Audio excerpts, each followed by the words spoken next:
dear beloved, Boss Mike, Cervera. Nako! Ang lakas, Sara, suspect sa pagpatay kay Mima. Eto na. Oh, dito na mabubunyag, mga kababayan ko, ha? Eto, Eto, mga kababayan, napanood ko ito, nakita ko sa post ni Pebbles Talakera. Meron pong ipinost na isang magandang babae. Oo, ha? Oo. Eto, ha? Let us start the show. Sabing ganun. Nako, umpisahan na daw natin ang show, mga kababayan. Siya po yung babaeng laging kasama ni Mima Alicia, hindi na yata nagpakita. O totoo, mga kababayan, kasi itong magandang babae, minsan ko namit ito sa isang party. Sa isang party, kasama ni Mima Alicia ito lagi daw. Itong babae na maganda, mga kababayan. Hindi nga, naisip ko ngayon, bakit nga ba nawala? Hindi man lang dumalaw sa burol ni Mima ito, mga kababayan. Lagi pong kasama ni Mima Alicia ito Oo. Kapag ka nagpapaalam, kasi ako naman kasi, mga kababayan, wala akong pakialam kung saan ka pumunta basta umuwi ka ng oras Ito yung lagi niya nababanggit, nakasakasama niya lagi. Oo. Ito hong, nagngangalang Sara.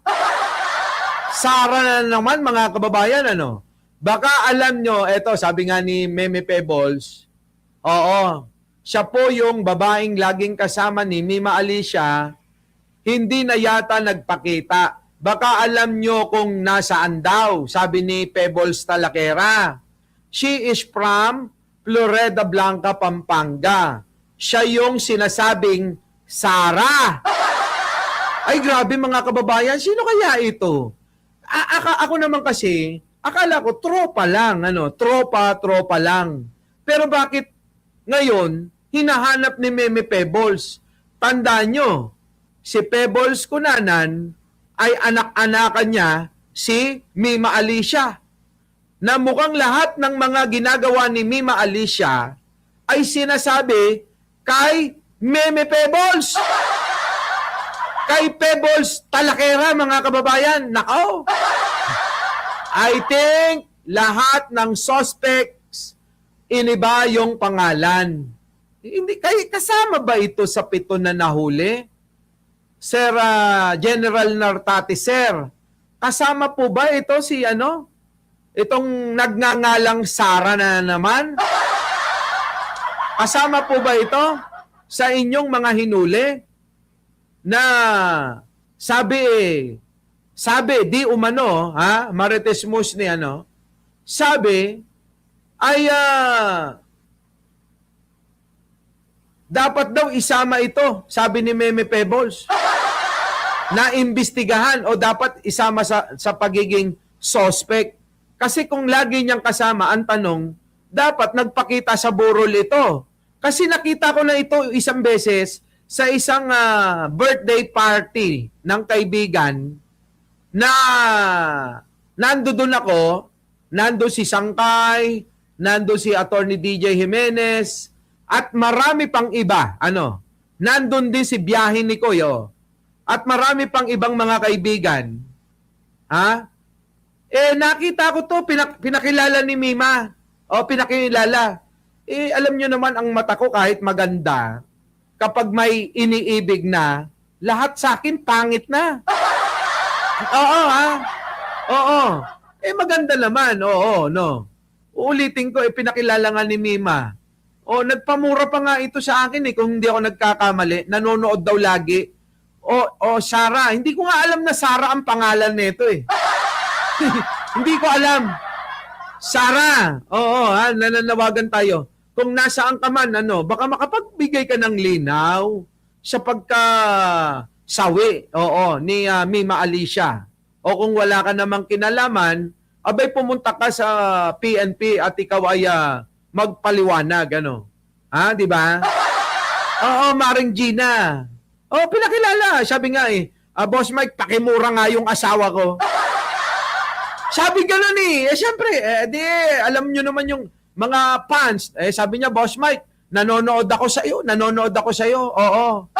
Nanonood daw sa akin ito O kaya kung nasaan ka man, tumulong ka sa investigasyon. O kung wala kang kinalaman, tumulong ka sa investigasyon, pumunta ka ng PNP sa CIDG. Oo. Di ba? Kaya, sabi ko nga mga kababayan ko, nung sinabi niya, Boss Mike, kaibigan ko, hindi ko naman iniintindi yung pangalan. Wala akong ganun Kasi pagka may minamahal ka na, hindi na talaga ako tumitingin at hindi ako nagiging interesado sa iba. Totoo yan mga kababayan. Ewan ko ba? Tignan nyo mga kababayan, wala namang nalilink sa akin na iba. Kaya nung sinabi niya, ay, opo, kamusta po? Ganon, di ba? Tayo, ganon. Opo.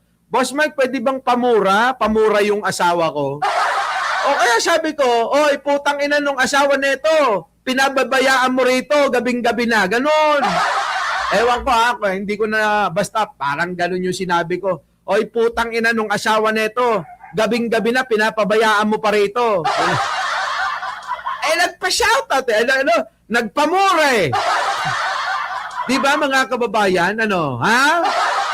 O ngayon, eto mga kababayan. Ito na. Pasok yung mga basher natin. Ngayon, mga kababayan, ito, tignan nyo.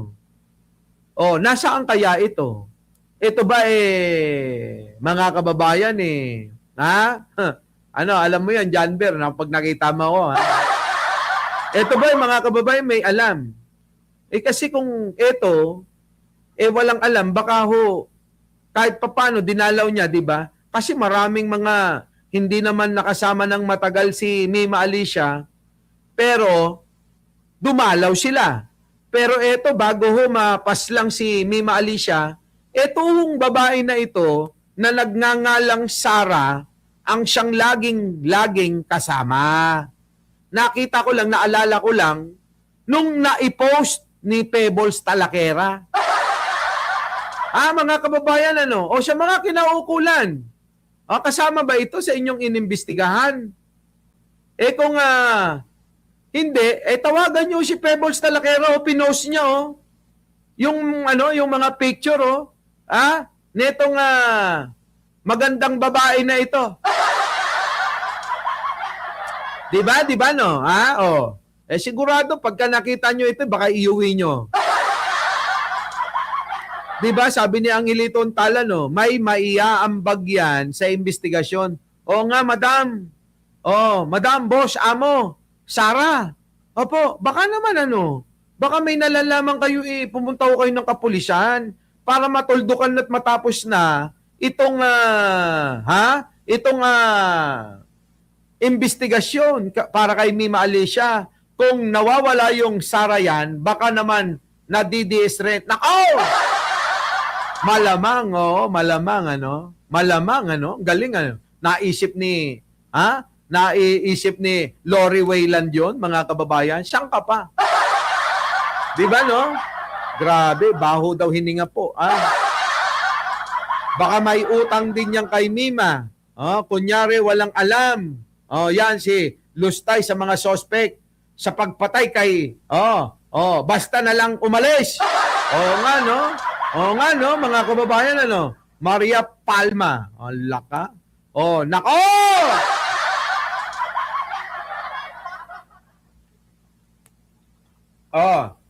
Kayo mga kababayan ko, ano masasabi nyo diyan?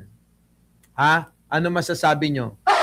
Bahala na kayo, At ako may lalakarin pa, hanggang dito na lang. Meron pa sana akong tatalakayin.